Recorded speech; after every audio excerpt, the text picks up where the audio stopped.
आज मैं बताने वाला हूं प्रतिहार के राजनीतिक इतिहास या प्रतिहारों के राजनीतिक उपलब्धियों के बारे में। हम जानते हैं कि 7वीं से लेकर 12वीं शताब्दी तक राजपूतों का इतिहास रहा है, तो राजपूतों के इतिहास के ही अंतर्गत आज प्रतिहारों के इतिहास के बारे में मैं विस्तार से बताने वाला हूं। प्रतिहार वंश का संस्थापक नागभट्ट प्रथम था, जो अपनी राजधानी उज्जैन ने बनाया, लेकिन इनके कालक्रम या उपलब्धियों के बारे में साक्ष्यों के अभाव में विशेष जानकारी नहीं मिलती है। तो नागभट्ट प्रथम प्रतिहार वंश के संस्थापक थे, जिसकी राजधानी उज्जैन थी। नागभट्ट प्रथम के बाद ककुस सम्राट बना, इसके बाद देवराज, इसके बाद वत्सराज। इन सभियों के कालक्रम में विद्वानों में या साक्ष्यों में मतभेद होने के कारण सही नहीं जान पड़ती है। इसके बाद वत्सराज के बाद नागभट्ट द्वितीय शासक बनता है और यह इसका शासनकाल जो है 800 से लेकर 833 ईस्वी तक रहता है।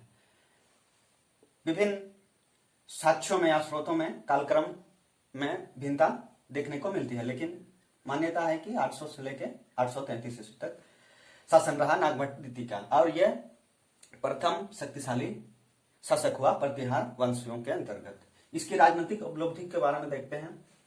इसने कन्नौज को अपनी राजधानी बनाया और ग्वालियर अभिलेख से यह जानकारी मिलती है कि इन्होंने आंध्र, सिंध, विदर्भ और कलिंग को अपने अधीन किया और साथ ही साथ मालव, किरात, तुरुस्क, वत्स, तुर्क आदि पर भी अधिकार नागभट्ट द्वितीय ने किया। इसकी इतनी ही राजनीतिक उपलब्धि इतिहास में देखने को मिलती है। इसके बाद रामभद्र ने 833 से लेकर 836 तक शासन किया, जिसका कार्यों की जानकारी, विशेष जानकारी नहीं मिलती है।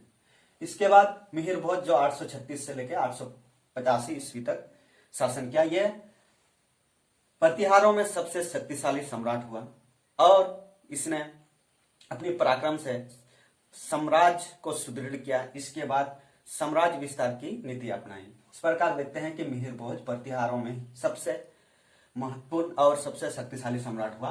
तो इसने अपनी उपलब्धि या राजनीतिक उपलब्धि जो क्या है उसके बारे में बात करते हैं। सबसे पहला है बुंदेलखंड और गुर्जर रत्ता विजय।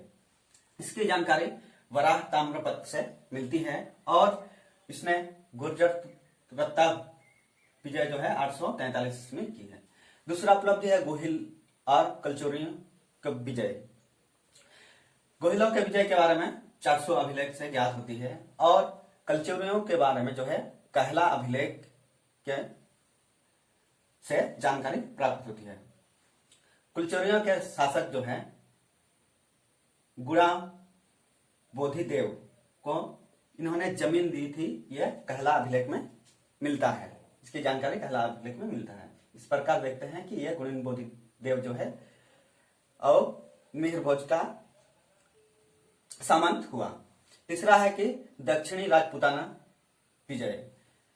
चौहान शासक गोविंद देव की सहायता से इसने विजय हासिल की थी दक्षिण राजपूताना में और सौराष्ट्र में विजय हासिल की। इसकी जानकारी उना अभिलेख से मिलती है। अगला है पाल। तत्कालीन समय में पाल और राष्ट्रकूट समकालीन शासक हुए तो पालों से भी मिहिर भोज की संघर्ष देखने को मिलता है और तत्कालीन समय में देवपाल शासक था पाल वंशों के अंतर्गत और उसने प्रथम जो है देवपाल के राजरोहन के प्रथम में जो है देवपाल विजय रहा, लेकिन बाद में जो इसके अंतिम वर्षों में जो है भोज विजय रहा। पांचवा है राष्ट्रकूट संघर्ष। राष्ट्रकूट से भी मिहिर भोज की संघर्ष हमें देखने को मिलती है और इसके अंतर्गत जो है तत्कालीन समय में मिहिर भोज के समय राष्ट्रकूट वंश में अमोघ वर्ष और कृष्णा द्वितीय शासक हुए, लेकिन परस्पर विरोधी साक्ष्यों के कारण जो है संघर्ष की सही निष्कर्ष नहीं निकल पाती है। कभी राष्ट्रकूटों की जीत दिखाती है तो दूसरा साक्ष्यों में मिहिर भोज की, इसलिए साक्ष्यों के अभाव में इसकी विशेष जानकारी नहीं मिलती है। लेकिन देखते हैं इस प्रकार अपने साम्राज्य विस्तार की नीति के तहत मिहिर भोज ने बहुत सारे क्षेत्रों को जीता। और साथ ही साथ उसने सामंत को भी रखा। इसके अंतर्गत उसके सामंत है हंसराज, बाउक और गुलाम बोधिदेव। और साथ ही साथ उन्होंने मिहिर भोजों ने मुद्राओं का प्रचलन किया। और मुद्रा जो उसकी थी है सूर्य चक्र प्रकृति की मुद्रा थी। इससे मिहिर भोज की चक्रवर्तिनी की भी उपलब्धि या चक्रवर्तित्व की भी अपने उपाधि देखने को मिलती है। सूर्य चक्र मुद्रा जो है इसने मिहिर भोज ने चलाए थे। अब देखते हैं अगला महेंद्रपाल। महेंद्रपाल जो है इसका भी संघर्ष पालों से हुआ और तत्काल समय में नारायण पाल शासन या शासक था। जो पालों के बंगाल प्रदेश को महेंद्रपाल ने विजित किया था। इसका जो जानकारी हमें बंगाल के अभिलेखों से मिलती है। दूसरा है राष्ट्रकूटों से संघर्ष। जो राष्ट्रकूटों के संघर्ष से हमें गुजरात क्षेत्रों में विजय की जानकारी मिलती है, लेकिन बाद में जो है यह महेंद्रपाल हार जाती है, इसकी भी जानकारी मिलती है। तीसरा उपलब्धि है सांस्कृतिक कार्य। महेंद्रपाल ने अपने राजनीतिक उपलब्धियों के साथ साथ सांस्कृतिक उपलब्धियों भी हासिल की या सांस्कृतिक कार्य भी किया। उसने विद्वानों और कवियों को आश्रय दिया। जो है विद्वानों और कवियों के लिए आश्रयदाता वो रहे। और उसके कवियों में महत्वपूर्ण था राजशेखर। राजशेखर ने तत्कालीन समय में कर्पूर मंजरी, बिट्टल साल भंजिका और बाल रामायण आदि की रचना की। इस प्रकार देखते हैं कि महेंद्रपाल की राजनीतिक उपलब्धियों के साथ साथ सांस्कृतिक उपलब्धि भी थे। महेंद्र का शासनकाल 885 से लेकर 910 ईस्वी तक था।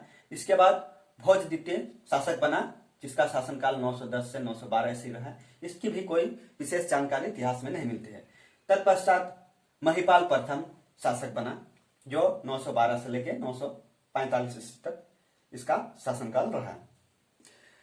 तत्कालीन विदेशी यात्री अल मसूदी ने अपने लेखों में सीमा विस्तार की जानकारी दी है। महिपाल प्रथम की सीमा विस्तार की जानकारी। इसके उपलब्धियों के बारे में देखते हैं कि पहला है इन्होंने भी महिपाल प्रथम ने भी राष्ट्रकूट पर आक्रमण किया। और तत्कालीन समय में गोविंद चतुर्थ के काम्बे ताम्रपत्र अभिलेख में यह जानकारी मिलती है कि राष्ट्रकूटों के इंद्र तृतीयों ने जो है इंद्र तृतीय ने अपने सेना यानी कि हाथियों से कालप्रिय मंदिर जो उज्जैन में स्थित थी उसको ध्वस्त किया।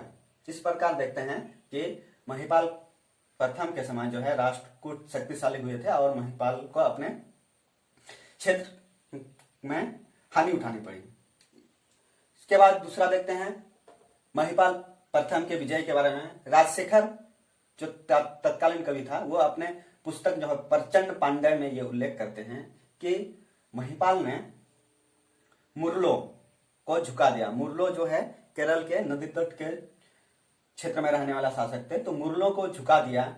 मेखलों को जला दिया। मेखलों जो है तत्कालीन छत्तीसगढ़ के क्षेत्र में शासक करने वाले थे। फिर कलिंग राजा को युद्ध में भगा दिया।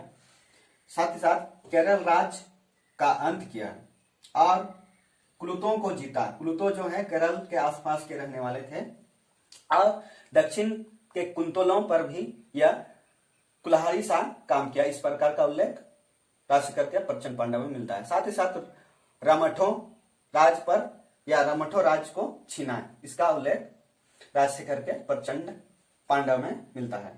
इसके बाद कोई भी शक्तिशाली शासक देखने को नहीं मिलती है, लेकिन महिपाल प्रथम के समय ही राष्ट्रकूट शासक कृष्ण तृतीय ने प्रतिहारों पर आक्रमण किया और प्रतिहार शासक को पराजय किया और कलांजर और चित्रकूट के प्रदेशों को राष्ट्रकूट ने छीन लिया। इस प्रकार देखते हैं कि महिपाल के बाद जो है प्रतिहार में कोई शक्तिशाली शासक नहीं हुआ और तत्पश्चात